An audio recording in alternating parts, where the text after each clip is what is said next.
statement that it's probably appropriate right now. I can't remember exactly, but it goes something like this. I know I have not answered all of your questions. In fact, some of the questions I have answered have raised new questions that we didn't even know we were confused about before we started. However, I believe we are now confused at a higher level and about more important things.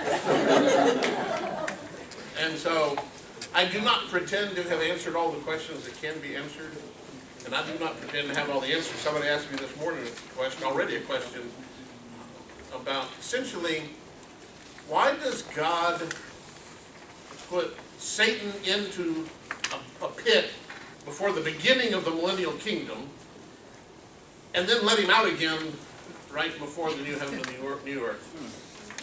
And the answer is, beats the heck out of me. I don't know the answer to that. When we get to that point, I will offer some suggestions, but I do not claim to know the answer to that question. My only defense is I didn't make this story up. God came up with this story, and we're just trying to figure it out. We have worked through most of chapter 11, and there are aspects of it we will come back to at some point, sometime soon. But I want to start with chapter 11, verse 15, go through the end of chapter 11, and then hopefully into a good portion of chapter 12. So chapter 11, starting in verse 15. Then the seventh angel blew his trumpet, and there were loud voices in heaven saying, "The kingdom of the world has become the kingdom of our Lord and of his Messiah," or Christ, if you're used to the words in Handel's Messiah, "and he will reign forever and ever."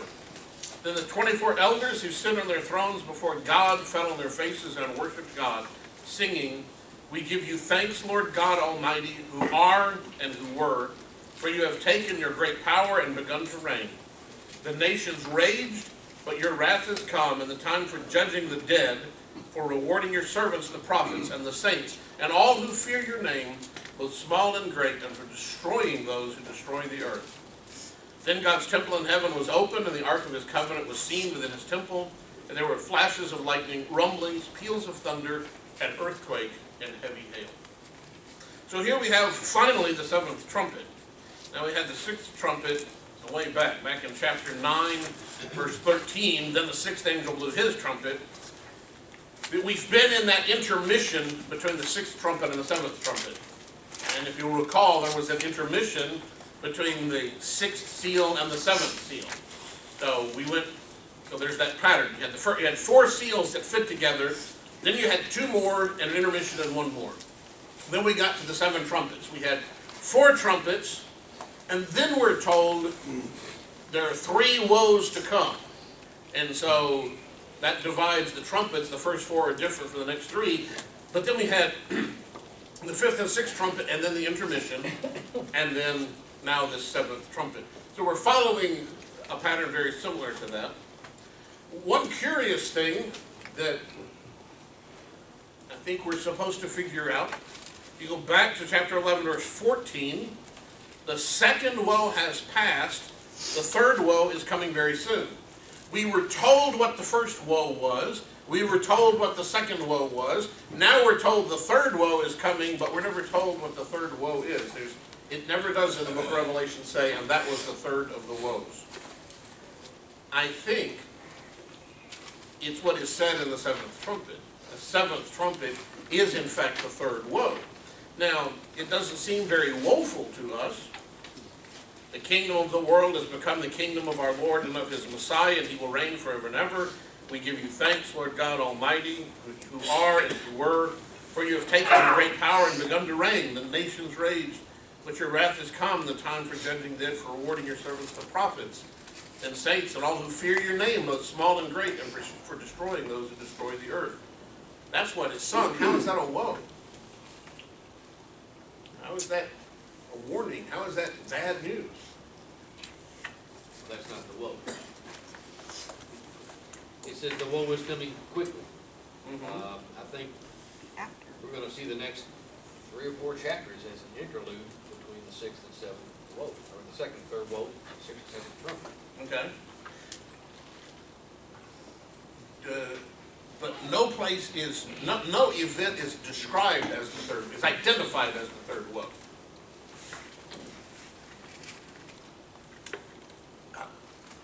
I think part of the reason we're having trouble finding the third woe, and if indeed the 7th trumpet is the third woe, part of the reason we don't recognize that is because we're looking at it from the wrong direction.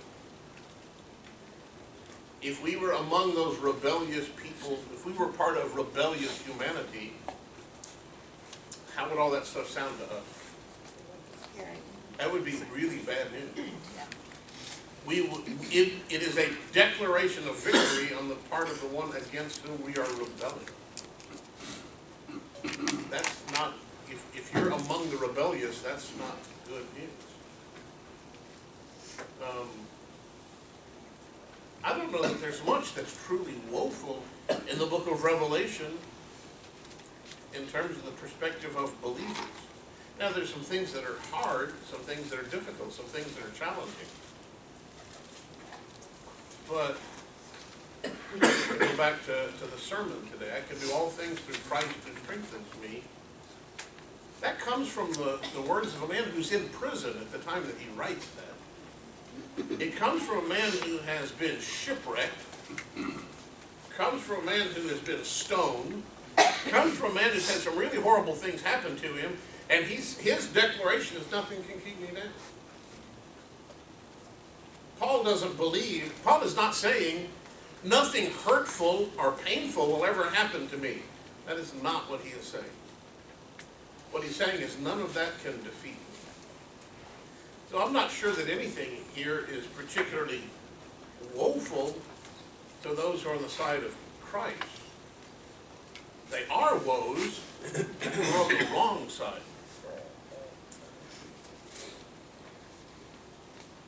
If you go back to the end of chapter 8 verse 13, then I looked and I heard an eagle crying with a loud voice as it flew in mid-heaven, woe, woe, woe to the inhabitants of the earth at the blast of the other trumpets that the 3 angels are about to blow. Now, admittedly, there are believers residing on the earth, but I think the inhabitants of the earth there are those who are in rebellion against God, and he is declaring woe to them. That's who the woes are addressed to. And so if the 7th trumpet is at least part of this third woe, it sounds like good news to us. It sounds like celebration and praise to us. But that is bad news if you have declared yourself to be an enemy of God.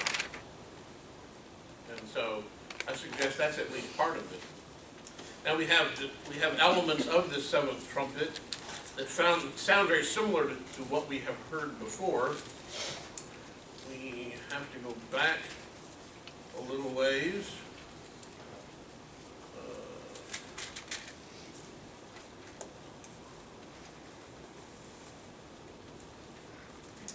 With the 6th seal, there came a great earth. This is chapter 6, verse 12. When he opened the 6th seal, I looked, and there came a great earthquake. The sun became black as sackcloth. The full moon became like blood, and the stars of the sky fell to the earth, as the fig tree drops its winter fruit when shaken by a gale. The sky vanished like a scroll, rolling itself up, and every mountain and island was removed from its place. Then the kings of the earth and the magnates and the generals and the rich and the powerful and everyone, slave and free, hid in caves and among the rocks of the mountains, calling to the mountains and the rocks, fall on us and hide us from the face of the one seated on the throne and from the Lamb. For the great day of their wrath has come, and who is able to stand? And so we get those earth-shaking events, if you want to describe it that way. Well, when you get down to the 7th trumpet, in verse 19, chapter 11, verse 19, then God's temple in heaven was opened, the ark of his covenant was seen within his temple. There were flashes of lightning, rumblings, peals of thunder, an earthquake, and heavy hail. That climactic description that occurred there with the 6th seal, we get something similar to that with the seventh trumpet. And that's a piece of information for now. We'll just have to file away and think about some more. John then transitions very quickly, very smoothly, into chapter 12. And chapter 12 falls into three pieces. See how many of these pieces we can get to today. The first piece is really verses 1 through 6. A great portent appeared in heaven, a woman clothed with the sun, with the moon under her feet, and on her head a crown of 12 stars. She was pregnant and crying out in birth pangs in the agony of giving birth. Then another portent appeared in heaven, a great red dragon with 7 heads and 10 horns, and 7 diadems on his head. Excuse me. His tail swept down a third of the stars of heaven and threw them to the earth. Then the dragon stood before the woman who was about to bear a child, so that he might devour her child as soon as it was born. And she gave birth to a son, a male child, who is to rule all the nations with a rod of iron. But her child was snatched away and taken to God and to his throne. And the woman fled into the wilderness, where she has a place prepared by God, so that there she can be nourished for 1,260 days. Okay. There are two easy parts of this to figure out. There are two easy parts to figure out. The easiest part is, who is the male child? Jesus. Okay, that's the easiest part. The second easy part is, who is the dragon? The dragon is Satan. If you go down to chapter 12, verse 9, the great dragon was thrown down, that ancient serpent who is called the devil and Satan. Okay, I don't have to do a whole lot of interpreting to figure out who the dragon is. Thankfully, John has explained to us who the dragon is. Okay, so the male child, pretty obviously, is Jesus. The dragon is Satan. Who is the woman? Israel. There have been some people who have tried to identify the woman as Mary, and on one level that kind of makes sense, because she is, in biological terms, she is the mother of Jesus. But what's being described here doesn't sound like anything in the life of Mary. And so, pretty clearly, we have here some symbolic language. The dragon is a representation of Satan. The male child is Christ. And the woman is the one through whom this male child comes. And I think the best way to describe that woman is the people of God, God's people, which in national terms would be Israel. So I think there we have a statement that this male child, who apparently poses such a tremendous threat to Satan, comes through Israel. I think that's part of what John is saying here. We have also this statement in chapter 12, verse 4.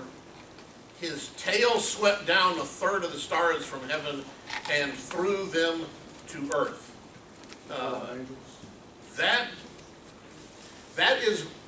verse right there is really the source of the understanding of who the demons are. You will commonly hear it explained that the demons are these rebellious angels who joined Lucifer, Satan, joined him in a rebellion against God. When Satan decided to set himself up in opposition to God, that some portion of the angels sided with Lucifer, began a rebellion, and that Lucifer is defeated, and those angels that sided with him are what we now identify as demons. I have no problems with that interpretation. In fact, I think that is probably the best understanding of the origin of the demons, but it is important to know that this verse is pretty much the sole source in terms of the Bible the sole source for that understanding of where the demons come from. That's why anyone who writes a lengthy book about where the demons come from has made most of it up. So, yeah. Is this occurring at mid-tribulation? Were there demons that Christ and the apostles dealt with during his ministry? Well, when it says his tail swept down, I don't know when that sweeping down happened. I thought the third represented a third of the angels, the fallen angels. The rebel angels who joined with Satan. Well, but when was that rebellion that the angels rebelled? Well, there were those in Genesis that came down and mated with women, but then I also see, how else, I don't know, were the demons in heaven? What purpose did they serve up there? Well, I think that my understanding, and is that when it says his tail swept down a third of the stars of heaven and threw them to the earth, I think right there, John is being shown something that has happened long ago, and that it's being mentioned at this point, not that it doesn't happen when the male child is born. Yeah. It happened long ago. It's become relevant at this point, and so John is being shown it at this point, but I don't know that it happens at this point. And so I would say the demons were not in heaven all along. They've been cast out of heaven for a very long time. We're just being informed of that at this point. Because at the same time, when it says, she was pregnant and cried out in pain, well, this was that past when Jesus was born. Mhm. So it's kind of looking historical. Yeah. But We bring it have together. here this curious blend of events that we can identify as historical events and language that is clearly symbolic language. And so we have symbols and history being folded together, and we're trying to unfold that. We're trying to unscramble the egg. But doesn't 7 through 12 give details about 1 through 6? I mean, you go to 7, 8, it talks about Michael and his angels waging war with the dragon and his angels. Let's look at them. Let's look at those verses. And war broke out in heaven. Michael and his angels fought against the dragon. The dragon and his angels fought back, but they were defeated, and there was no longer any place for them in heaven. The great dragon was thrown down, that ancient serpent who's called the devil and Satan, the deceiver of the whole world. He was thrown down to the earth, and his angels were thrown down with him. Then I heard a loud voice in heaven proclaiming, "Now have come the salvation and the power and the kingdom of our God and the authority of his Messiah. For the accuser of our comrades has been thrown down, who accuses them day and night before our God. But they have conquered him by the blood of the Lamb and by the word of their testimony. They did not cling to life even in the face of death. Rejoice then, you heavens, and those who dwell in them. But woe to the earth and sea, for the devil has come down to you, the great wrath, because he knows that his time is short."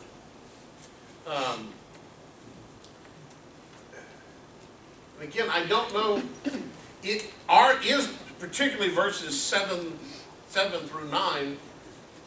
Is that happening after the child is born, or is that essentially a flashback? I'm thinking that 7 through 12 provides details of the overview from 1 through 6. Okay. It's more or less repeating the story and giving some more detail. Okay. Summary? Yeah, a summary. And so that would be one way to take it. Another way to take it, I think, would be as a flashback.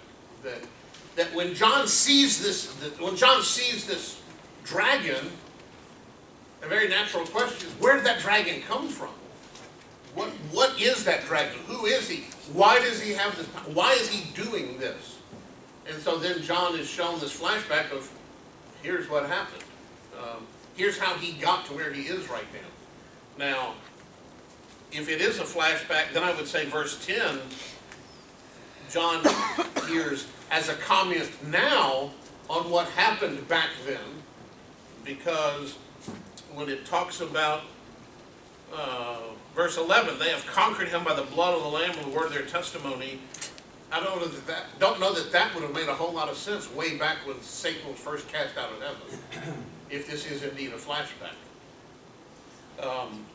So this hymn in verses 10 through 12 would be all of the voices in heaven celebrating what had happened long ago, that Satan has been cast out of heaven along with the rebellious angels. To say that 7 through 9, you said 7 through 9 is a summary, 7 through 12 is a summary of what's happened in 1 through 6. Well, I'm saying 7 through 12 provides details of what is summarized. Detail. Okay. That's how I put it. Um, It's just all along, Satan and all angels have had access to heaven and to earth. When they say they're cast out, that means they are banished from heaven. Only can dwell on earth. That's my opinion. Okay. And our problem all along is that we're having to reach these opinions based on limited information. Yeah. And so my conclusions are based on limited information also. And so trying to untangle this, we are dealing with instances where we wish we knew a whole lot more than we are told. But our limited opinions are limited. Yeah. When it comes to opinions, I'm full of them. Some of them are backed by reason and thought, and some of them are just opinions. The thing that strikes me is verse 9, what he does on the earth is great dragon. He deceives the whole world.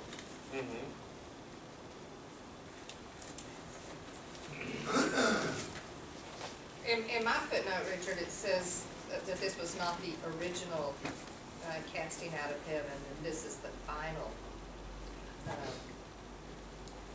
exclusion, which is an explanation of his intense hostility against God's people in the last days. The book of Job seems to indicate that Satan does have some communication with God.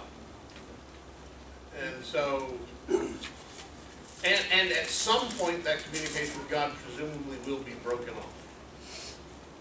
And perhaps that is what is being described here. Well, isn't he in heaven? God allows him access to heaven because he's up there constantly accusing us, and then To say that he's in heaven, then the question is, well, geographically, where is heaven? And I'm not sure how to answer that question.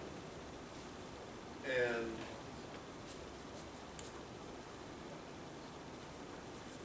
in our minds, we typically portray God as seated upon a throne somewhere.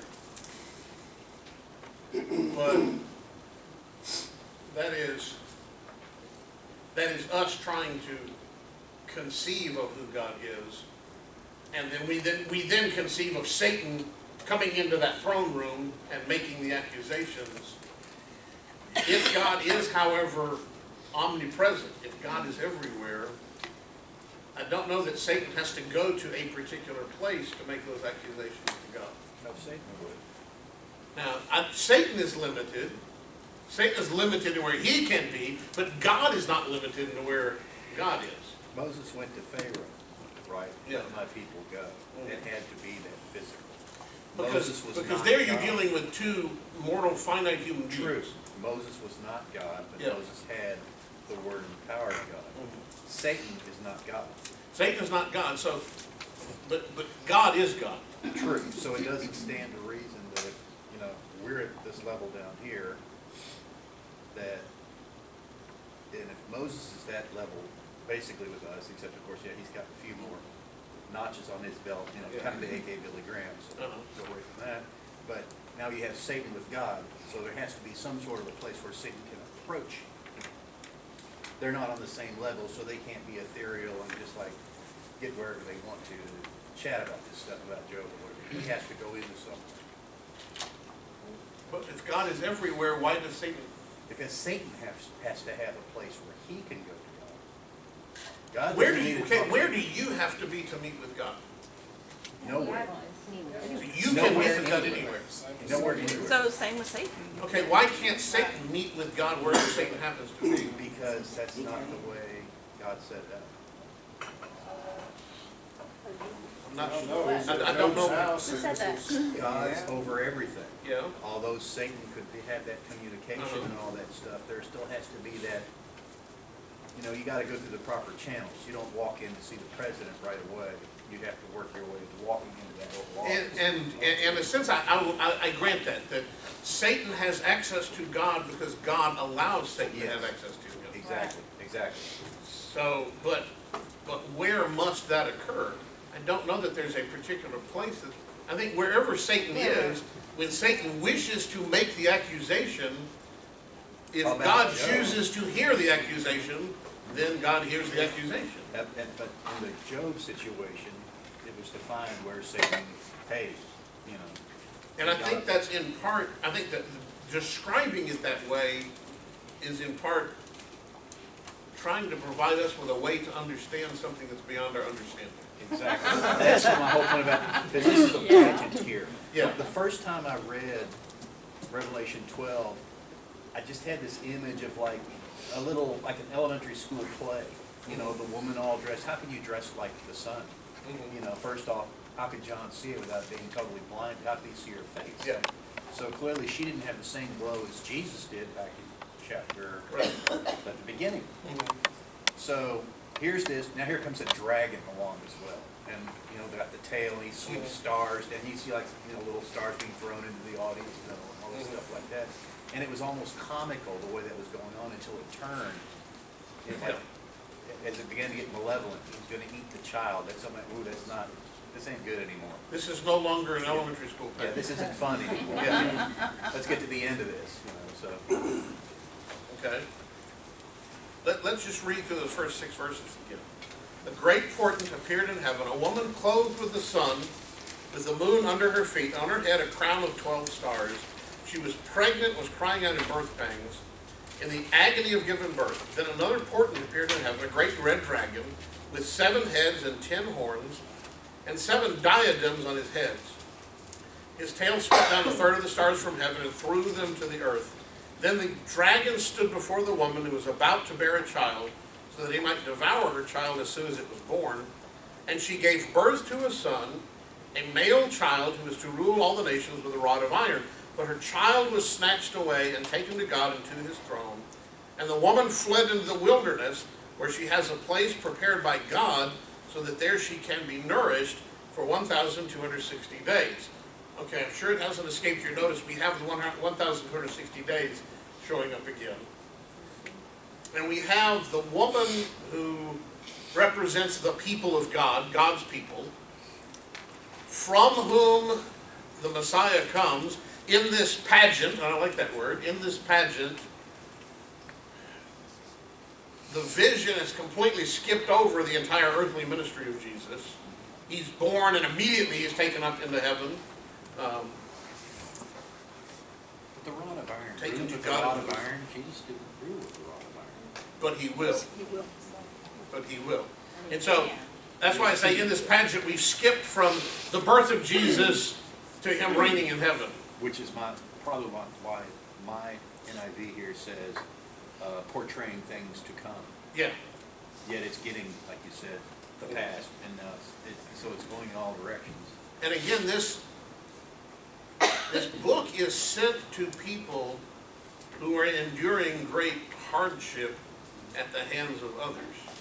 And one of the things they're concerned to know about, that they're concerned about, is, are we on the winning side? Are we on the right side? Are we on God's side? Are we on the side of victory? We're being tormented right now. Are we being tormented because we are enemies of God? And what the vision is communicating, what John is saying to them is, no, as a matter of fact, you're being tormented because you are God's people. This is what has happened to God's people all along. That the powers of this world, including Satan, have always been in hostility against God and his children. And so, in fact, the torment you're facing is evidence of what? Of your belief in God. of your faithfulness, of your identification with God. That's why the world hates you. That's why they're doing this. Now, the world hates you, the rebellious humanity hates you, Satan hates you, hates the people of God. Satan is unsuccessful in his attempt to destroy the child. Satan wants to devour the male child. He fails in that attempt. The child is born, is taken to heaven, and sits with God. Okay? Having failed in his attempt to destroy the male child, what is the dragon's plan B? Destroy the children of God. Kill the woman.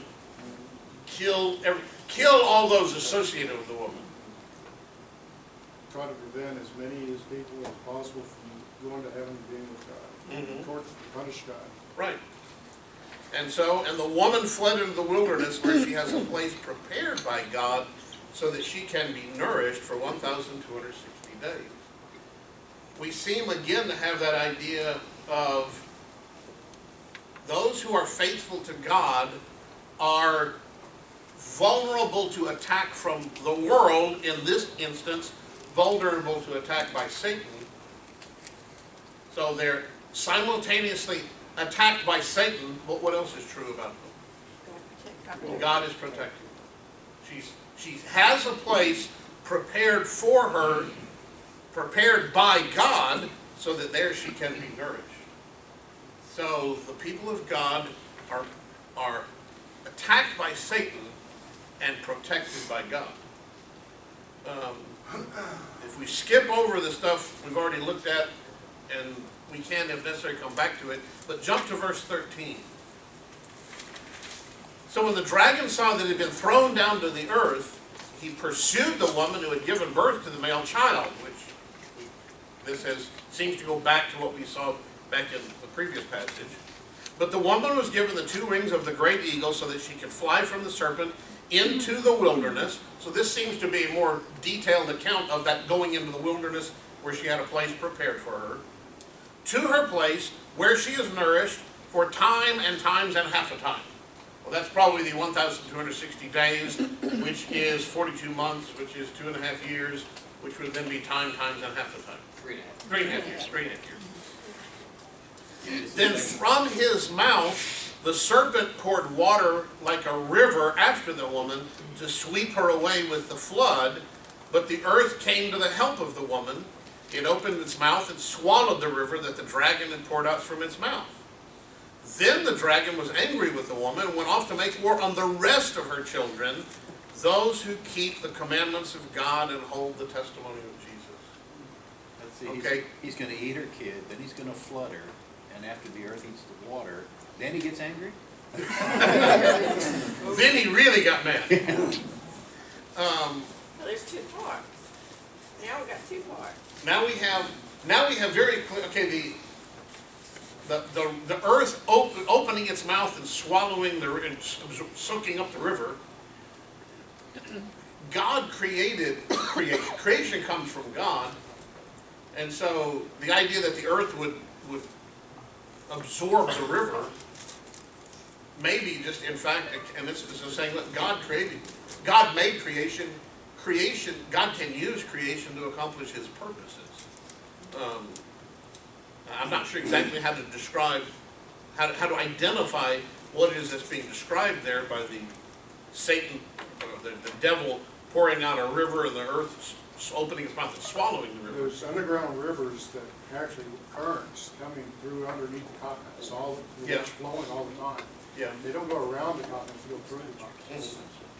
Yeah, and that, this one starts on the surface, comes from the dragon's mouth, and I don't know what that means. But then the earth swallows it, so yeah. Now, you had a question or a Serpent comment? and dragon, are they interchangeable or are they two Who? different beings? Serpent and dragon? Same word, it's the same thing. Okay, it keeps going back Yeah. and forth, I couldn't tell. This passage here at the end of chapter 12, we do seem to have things going on in 2 places. We have the woman who's in the wilderness And the rest of her children. and the rest of her children are being attacked by Satan. And how long does this last? It lasts 3.5 years.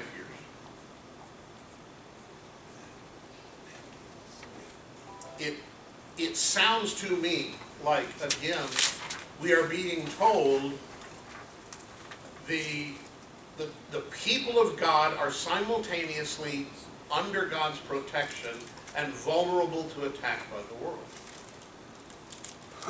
It's being said with different images, but it sounds to me like that's what's being said. If the woman represents the people of God, the people of God are being protected, be given a place in the wilderness, and yet the rest of her children are vulnerable for this 3.5 years, time and half a time, 1,260 days, etc. Could this be divided between Israel, like the true Israel, and the rest of us Gentiles? I don't know that, it could be, yes, it could be that division. But I would be hard pressed to say that since the coming of Christ, the Jewish people have endured no suffering. I can't make that statement. So that, if you're going to say that, you're going to have to explain it to me. Because there's something going on, there's some place that some Jewish people are being kept completely safe that I don't know anything about. What we actually see is an interesting phenomenon. There is anti-Semitism, there is hatred of Jewish people in countries where there are no Jews. In Japan, there are people who write books about how evil and wicked the Jews are. The curious thing is there are essentially no Jews in Japan. Like, how would But they they hate know? them anyway. So I can find places where Jews are hated where there are no Jews. I have a hard time finding a place where Jews are kept perfectly safe. So I don't know where that is. I don't know what's being described there, if that's what this is. But if it's like the two witnesses that we saw before, that what about those two witnesses? Are they protected by God? Yes. Are they attacked by their enemies? Yes. When they seem to be defeated by their enemies, are they in fact still in God's hands? Yes. Because then they go up to heaven. And this may be another way of communicating that we as the people of God are protected by God. We are in God's hands. That does not mean that on the world we will be immune from attack. But as we endure those attacks, remember that we are always protected by God. There'll be times of reprieve, maybe. There will be times of reprieve. And even during the worst times of attack, we know that we're on the winning side. We are on the side of God. How do martyrs endure what they're forced to confront? They do it because they know that he who is with me is greater than he who is in the world. And I don't like that. I don't like the part where the world attacks me right now. But I'm willing to, but I'm able to endure that because I know that he who is with me is greater than he who is in the world. He who is in the world is pretty strong. Yes. Evident of the butchering of Christians by the ISIS. Yes. But he who is with me is far stronger than they ever dreamed that they would be. And that's part of the message here. Now, if that's what this is, and if that's what the two witnesses were, that's also what I said the temple was, with the inner courtyard and the outer courtyard. Why is John saying it 3 times? Well, because God showed it to him. But why are we being given this 3 times? Well, this 3rd time, the story then continues. In chapter 13, we have a beast rising out of the sea, and the beast and the serpent are connected. And so this 3rd telling of this 3rd part of this interlude, where we had the temple and measuring the inner courtyard but not the outer courtyard. Then we had the 2 witnesses. Now we have the woman and her male child and her other children. But now this part of it, this telling of it continues much longer, and we're gonna have to see where that goes, and what that means and what that is telling us.